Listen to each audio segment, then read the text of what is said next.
And boy, oh boy, there has been a lot of excitement because the National Storytelling Network had its first ever virtual conference and festival.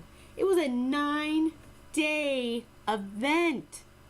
9 days. Now, I thought we had a lot of work to do when we were suddenly, doing it for one day for Story Crossroads Spectacular. But 9 days. Wow. Oh, I'm just amazed. And it was wonderful. There was so much that was done when it came to connections internationally and nationally. And there were so many performances, so many workshops. And to even pick and choose even just a few of those would just be, it feels like it's impossible.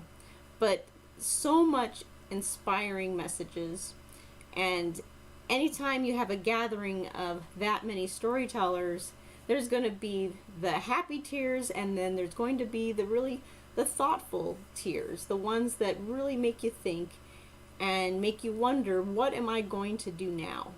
I've heard these things, what am I going to do now?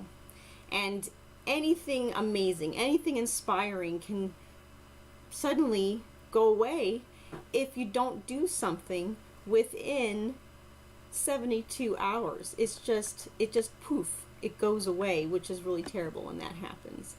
And I, for one, want to make some commitments. Here's some things that I learned that I needed to expand my mind on, and specifically with Story Crossroads, but really it's good for anything. There was one of the workshops that focused on connecting with your communities, and not just a community of one ethnicity, really looking at all the different cultures, all the different makes and beliefs that happen in a neighborhood. And Ada Chang had some amazing things to say about how you need to bring storytelling to the people. And if you're trying to reach out to multicultural groups, it makes sense to actually have the storytelling happen in those centers. And we have mainly done our festival at the park, at the Murray City Park. We have mainly done it at the South Jordan Community Center. So those are community centers. But on a multicultural side, are those really the centers? Are those really the only places we should be looking at? Now, we do send storytellers out to different schools, and because schools can be have many different cultures just within their population, we do have that connection that way. But I do know that in Salt Lake County there are many headquarters of cultural groups. And I remember a long time ago, it seems like it was at least 10 years ago, probably even longer because time flies that fast, that I went to a Hawaiian center. I think it was actually a Hawaiian Polynesian center. I'm going to have to look up the exact name. And I had learned a little bit of Hawaiian language. I had gone a couple times, and they also had classes like to play the ukulele and how to dance. And I just so happened to be driving by it, and I just parked in the parking lot. It just was that intriguing. And now, because it was so mysterious of when it just poofed on the street, I don't really remember where it is. I just know it's in Salt Lake County, and I want to reconnect with that center again. And last year we did connect with the Jewish Community Center, and I know that they would love to connect again. In fact, they had some people who were wanting to come to the live storytelling festival this year, and we're excited to have a chance for that next year. But I'm hoping, because I reached out to them, that they at least connected to our virtual offerings with Story Crossroads. And if not, guess what? It's not too late. I can reach out again to that center. I have their email, and say, hey, look, just so you know, Story Crossroads Spectacular is still online. You can still watch that, and we look forward to seeing you next year. But what I learned from Ada was that you sometimes need to bring it to them. Yes, we have our main locations as a festival, but what if we rotated? Now, every year we've been doing a performance at the Blind Center, and that has been wonderful. Though then there comes the idea, do we suddenly rotate that? Do we suddenly, reach out to the centers and rotate that every year? But then I'd hate to not always do that at the Blind Center. It's tricky because the more outreaches you do, you have to have more funding and everything else, and sometimes you have to play the balancing game of doing that. So hopefully be able to figure that out. I don't know, but conferences like that get you thinking. There was a lot of stories that highlighted the importance of thinking about, you might say, the other. There's ourselves, and then there's always the other. And how are we perceiving, how are we thinking about the other? And hopefully it's in a wonderful, happy way, and not in some kind of jealous or some kind of angry way. And if that is the case, we definitely need to be telling more stories, because the more stories that we share, then the more understanding that we can have for each other.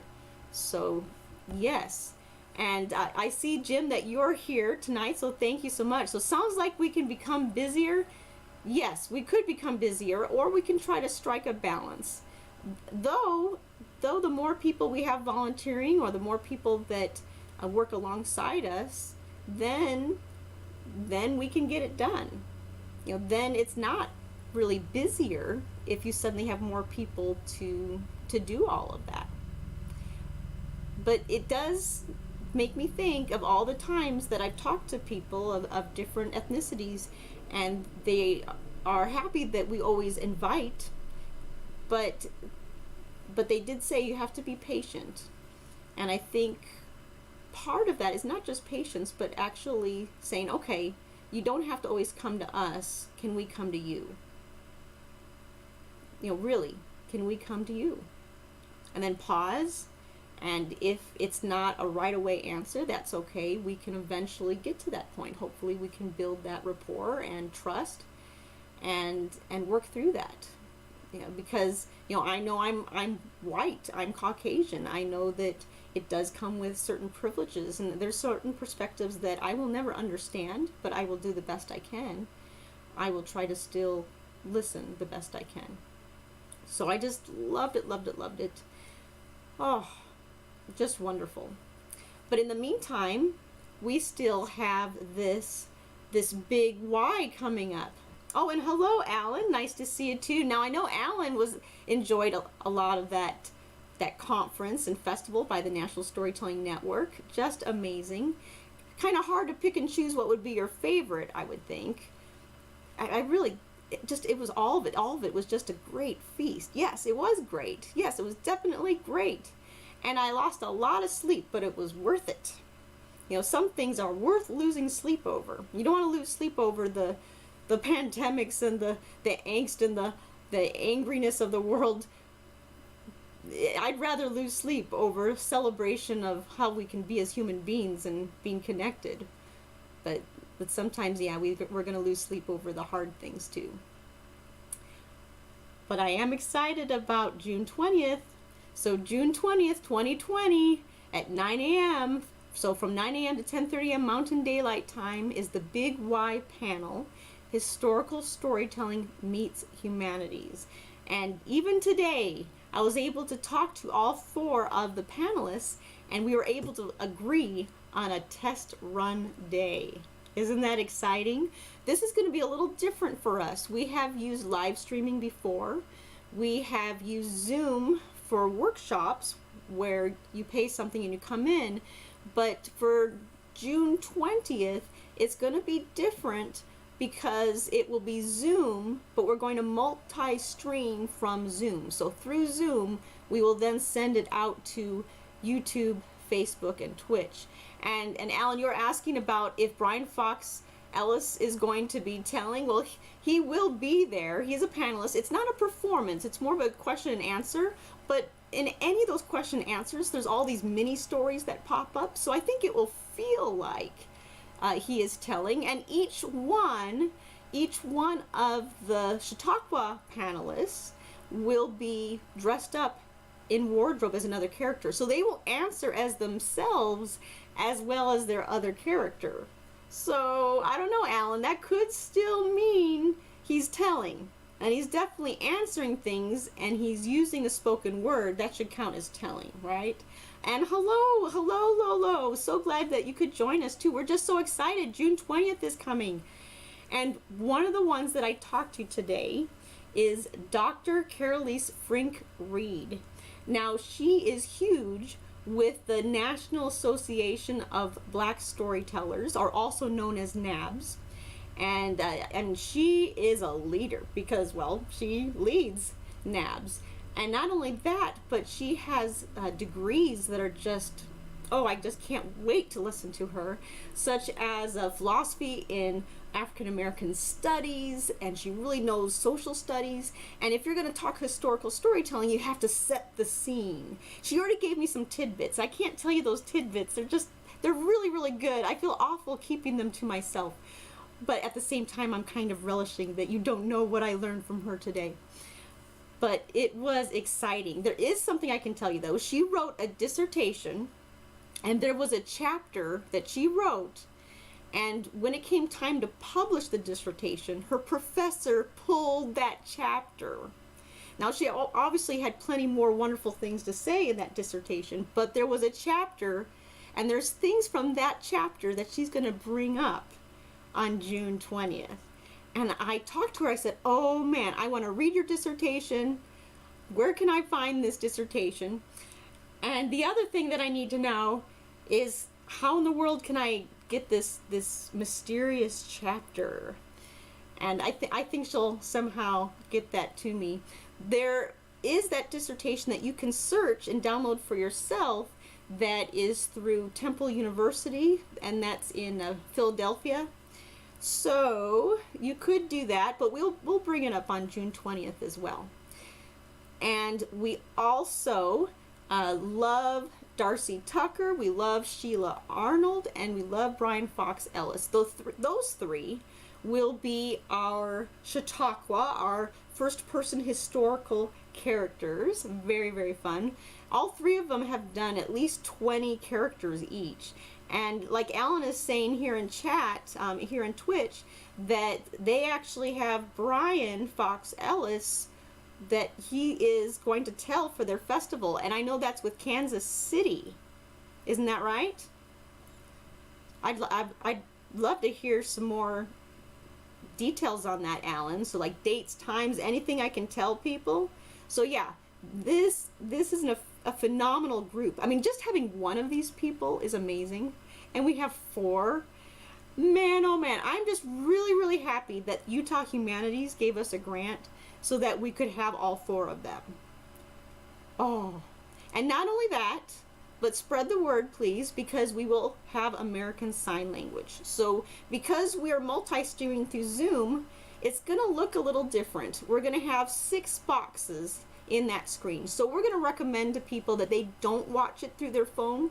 Not that you can't, but especially if you need American Sign Language, don't watch it through your phone. Please, please watch it through a laptop or a desktop, because the easiest way for us to put this out there and multi-stream it is to actually have it as 6 squares. So the 6 squares would be, obviously, Dr. Carolise Frink Reed. There will be a box for Darcy Tucker. There'll be a little box for Sheila Arnold. There'll be a little box for Brian Fox Ellis. There'll be a little box for me. And there'll be a little box for our American Sign Language interpreters. Now, what's really nice, and this is what happened during the Story Crossword Spectacular, is that they will actually be signing in the same location. And I've seen it where people rotate and you have 2 different screens, because you always want to have at least 2 American Sign Language interpreters. They need to rotate. They need to take breaks.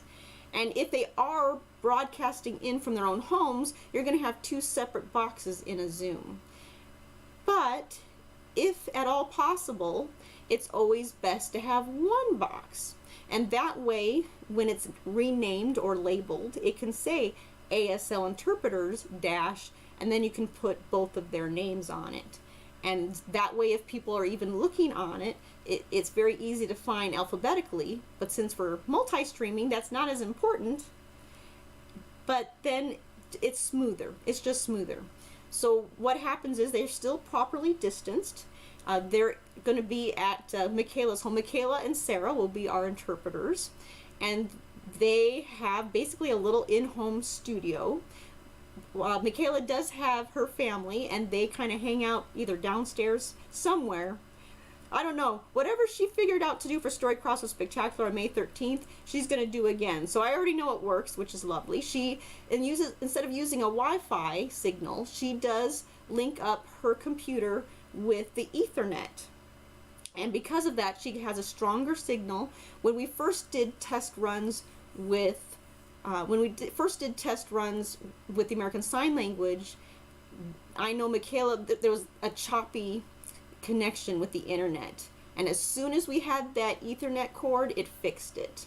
So if any of you are broadcasting and you're using Wi-Fi, it can get you by, but you don't know when it might suddenly go interesting on you, and you're going to wish you had an Ethernet cord. You're going to wish that you were connected to that. And I learned that not all Ethernet cords are equal. There are different categories. I had no idea. Did you know that there's a category 6 Ethernet cord? I don't know if any of you know this, but I didn't know this. And luckily, I happened to buy the category 6 Ethernet cord. I did end up buying the right one. Part of it was because it was what was available. So many kind of broadcasting equipment is hard to buy, or it's on back order. And because category 6 is a little bit more expensive of an Ethernet cord, that is what Best Buy had. But it was actually the best one I could have. So in the end, I am very thankful and glad that I had a category 6 Ethernet cord, because somehow in that skinny little cord, it makes it sit faster. So who knows? Yeah. So Lolo, so you had heard or didn't hear about Ethernet cords, that they're not created equal?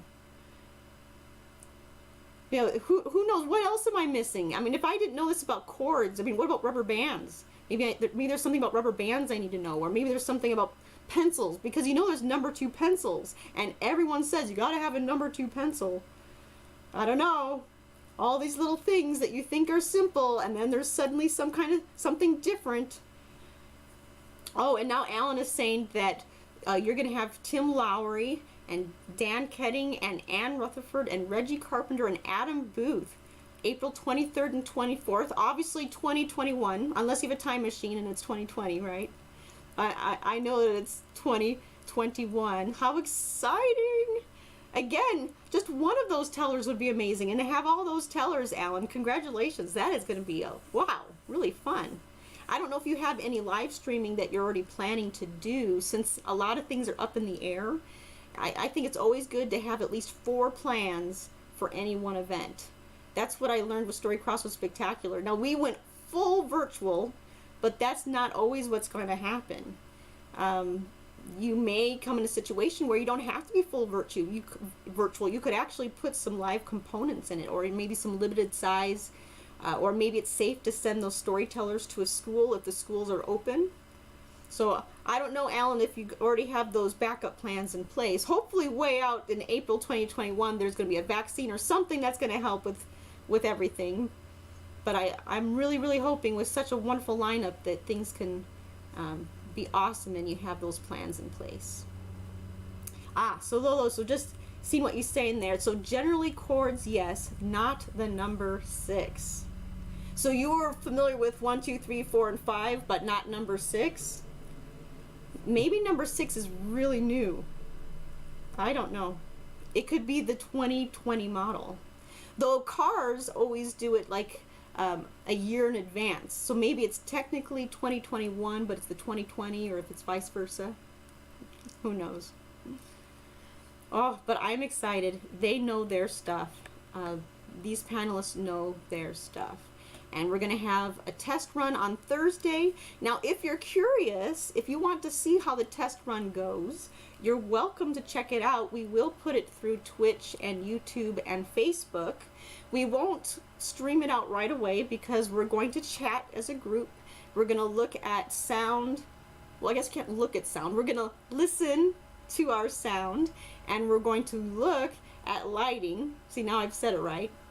And make sure that everything's bright enough, that it's loud enough, that we can chat real quick about how it's going to be when I introduce them.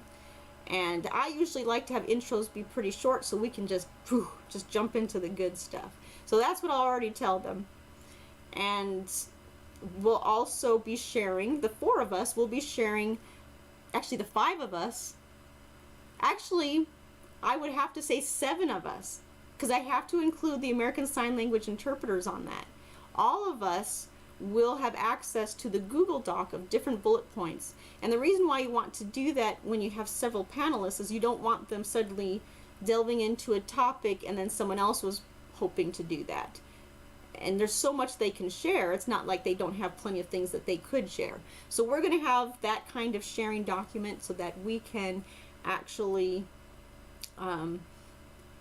put out as much info as we can, cram as much as we can in 90 minutes. I know it's kind of torturous knowing how much info that is bubbling around in their brains for 90 minutes. I mean, we could easily, like with each one of them, we could have a whole day just sit down and just bask in their wisdom. It would be great. But we're going to somehow make it be an hour and a half. So they'll each have probably about, I'm trying to remember what I had said, but I think at least 10 to 15 minutes is what each of the panelists will have to at least introduce some topics, some ideas.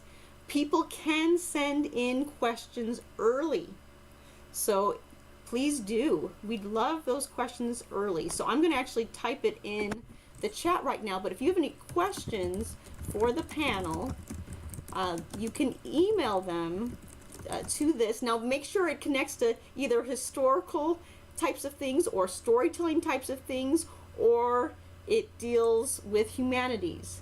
Those are the 3 main things it needs to focus on. If you go in another direction, it might not make it. So just keep that in mind. So the email is info@storycrossroads.org. I did just put that in the chat, so that should have gone out to all of you.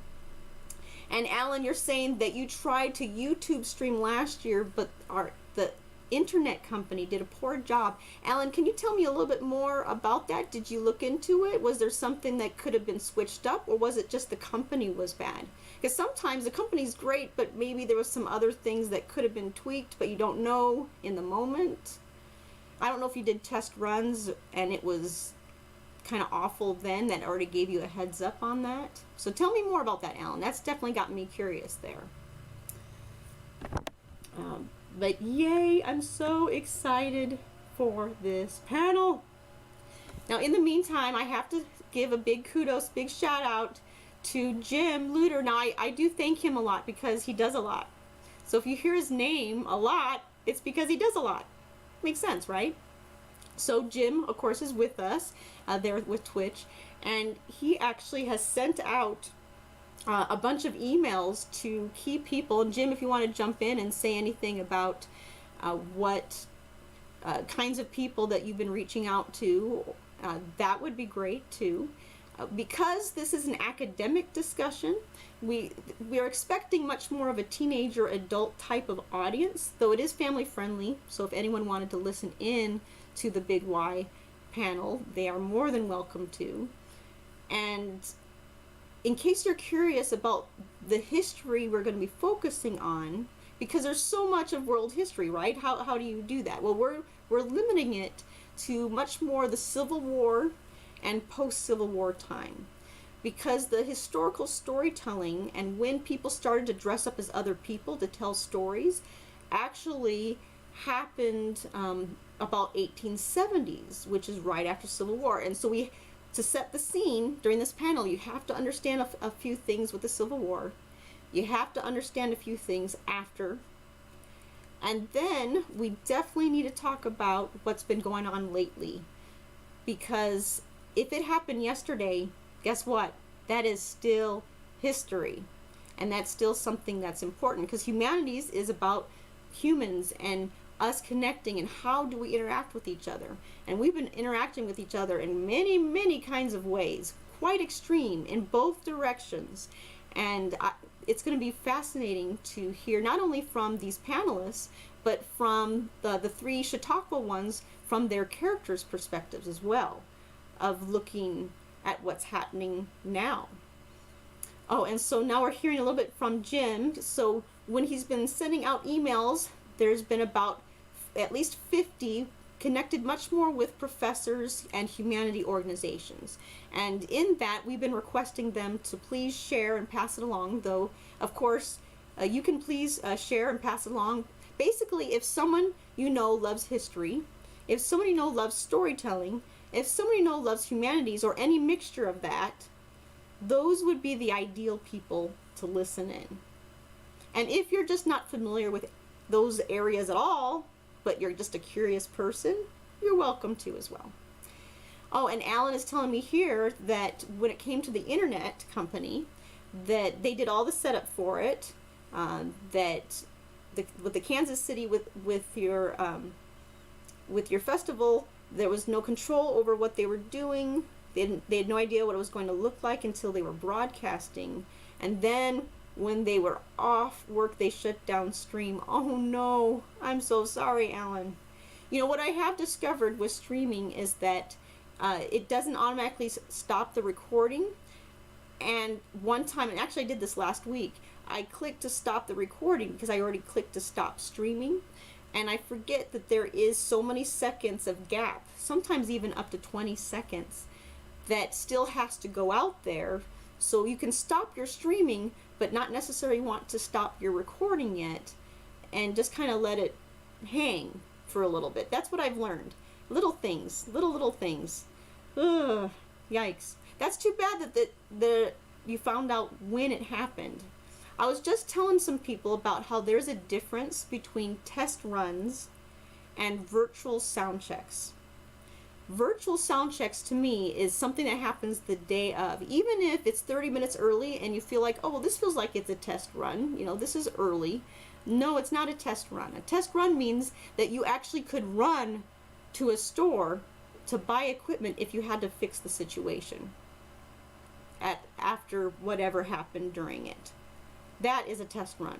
If you have time to run and fix it. If there's no time to fix it, if this is 30 minutes, 15 minutes before streaming or performance, no time to fix it. At that point, you're just seeing if things are still the same as what it was before.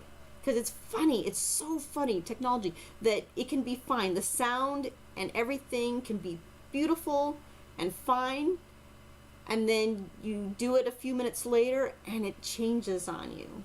But if you have at least the Ethernet cords, if you at least have the right equipment, like we had a splitter and intensity shuttle, but it wasn't quite right, it wasn't really working, and we had to have an ATEM, or an ATEM, I don't know how to pronounce it, but it's ATEM, an ATEM Pro, and I'm putting that in the chat as well. That's what we really needed, and luckily there was someone to come to the rescue because we had a test run. We ended up having 2 test runs. And the first one, we learned some things. By the second time, we were faster in setting up, but we also had the right equipment. We were able to test more things. We were able to test our split screen for the American Sign Language. Yay! A very, very good thing. Yes. So, I'll bring it up again. Thursday, we will be having our test run, and we will be doing that at probably about 9:15 or 9:20 a.m. Mountain Daylight Time. Because I'm actually meeting with them at 9. It's not going to be at 9 a.m. I will guarantee it. But I'm hoping that for sure by 9:15, 9:20 a.m. it will be sent out. And I'm going to hope and rely on the Story Crossroads board to be at those 3 different platforms to make sure everything's great. So hopefully Jim can help me out again, and hopefully Laurie has helped me before, or Joanne, or even if we have more than 3 people testing out the different platforms of how it's looking for Zoom and sending out. Now what I have to actually research tomorrow is, I know you can connect OBS with Zoom. And has anyone out there, have you done that yourself? Lolo, if you're out there, have you ever done OBS and Zoom? Or Alan, OBS and Zoom? Jim, OBS and Zoom? Zoom. That's June mixed with Zoom. So that's what I want to test out. I know I can multi-stream without OBS, but there's a couple things that would be kind of nice if I can link OBS with the Zoom, at least for my own particular screen. I'm not sure. So it's not a deal breaker for June 20th, but I do have enough time to play around. I want to play around before the test run on Thursday for the Big Y.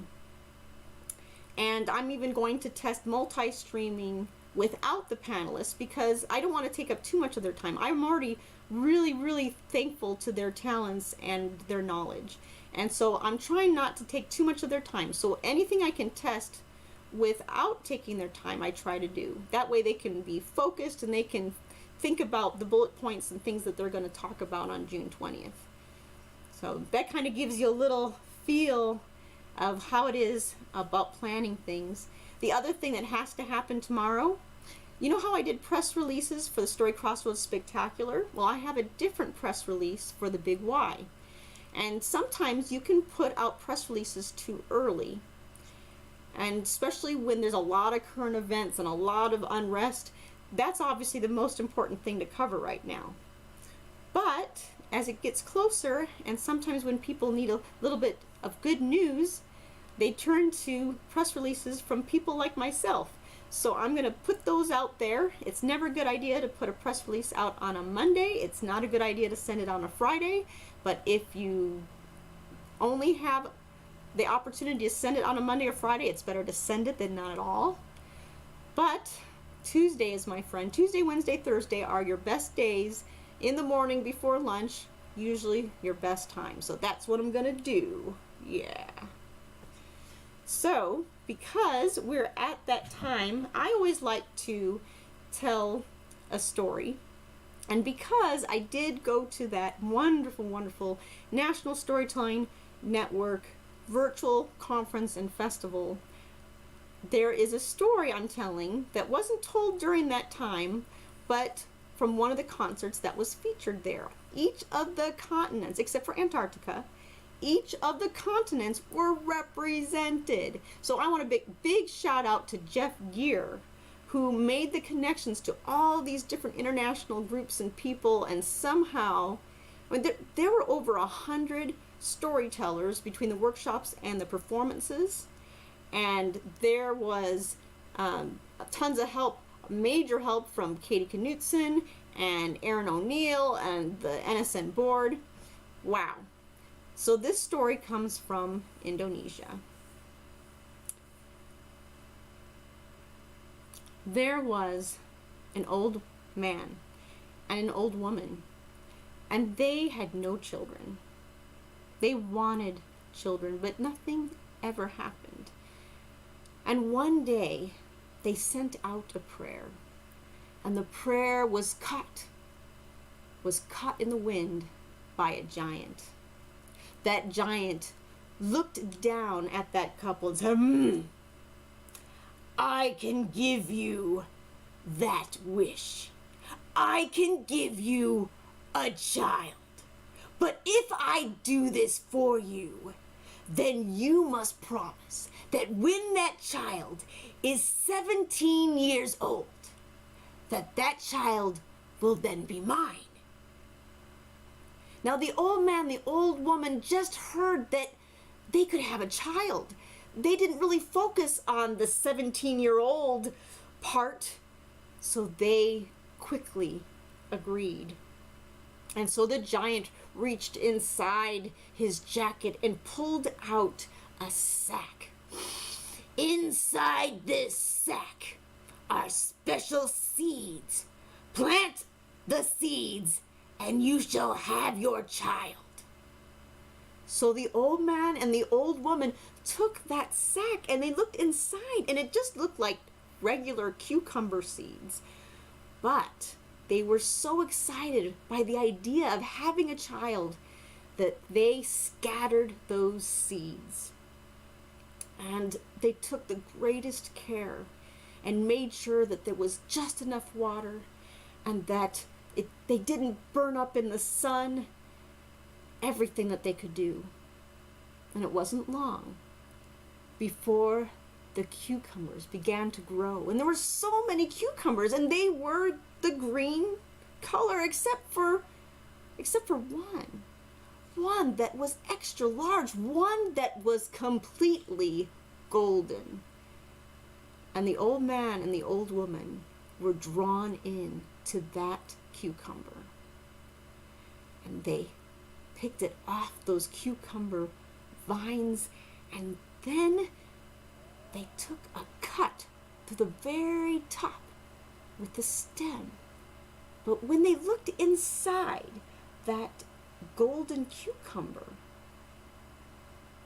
there was a child. There was a little girl. And that baby was such a delight to them. And they would sing, and they would dance, and they would tell stories. And 1 year, 2 years, 3 years went by, and so much joy. And 4 and 5 and 6 went by, and so much joy. And 7, 8, 9, 10, 11, 12, 13, 14, 15, 16. And when it was close to that 17th year, it dawned on the old man and the old woman of that promise that they had made to that giant. And they knew it was a terrible promise that they had made, but if they had never made the promise, they would never have the child. But maybe there was a way. And they had a family council. The three of them talked together, revealed for the first time to their girl, to their young woman now, that there was a giant coming. Oh, my daughter, we still have the sack from that giant. He's going to come here. You're going to turn 17.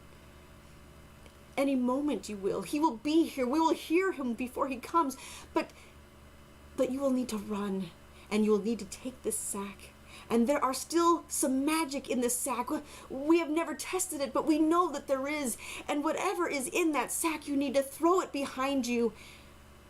And perhaps there will be some protection. And as soon as the old man and the old woman explained this to their daughter, there was the poundings. The giant was coming. The old woman looked at her daughter. Please, run now, take the sack. And that young woman took that sack and she ran. But that giant with those large legs of his could catch up so fast. And she could just feel the wind, the breeze, as that foot just pressed down into that earth and then whooshed up all of that dust until she remembered that she was supposed to toss things out of that sack. And she reached into her sack and she felt around and she felt some salt. She didn't know what salt would do, but she took it and she tossed it over her shoulder. And when the salt landed on the ground, it turned into a sea, a salty sea. And it was so wide and so vast that the giant had to stop. And he watched as that young running farther and farther and farther away until he couldn't see, because all he could see was the sea. But the giant knew how to swim. And so he jumped in and he swam and he swam and he swam and he swam, and it wasn't long before he did make it to the end of that sea. Now the young woman couldn't believe that didn't stop the giant. And she reached down into that sack hoping that there was something else that would be in there that she could toss back. And and she felt some cucumber seeds, and she threw back the cucumber seeds, and the cucumber seeds, when they landed, they shot forth out those cucumber trills and vines, and they swirled about, and there were even some sharp thorns on them that normally wouldn't be, and they wrapped around that giant, and they cut through the giant's skin. But that giant, he was tough, and he threw back those vines and those trills, and he fought, and he wrestled, and he fought, and he wrestled, and he made it through that whole big long field. Now the young woman didn't know what could be left, and she reached into that sack, and she found some shrimp paste. She tossed the shrimp paste, and it spread out, and as it spread out, it turned into a swamp, a thick swamp. And that giant, he had gone through a sea, he had gone through and wrestled all those vines. He could surely go through a swamp, and he jumped in, and he was swimming, but this was not the same. This was not the same, and it pulled him down, and he was stuck until it was time. It was time to give up, and the giant was no more. The young woman caught her breath.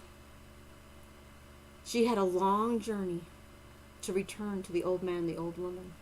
It took a long time, but she did it. It was not time for her to give up.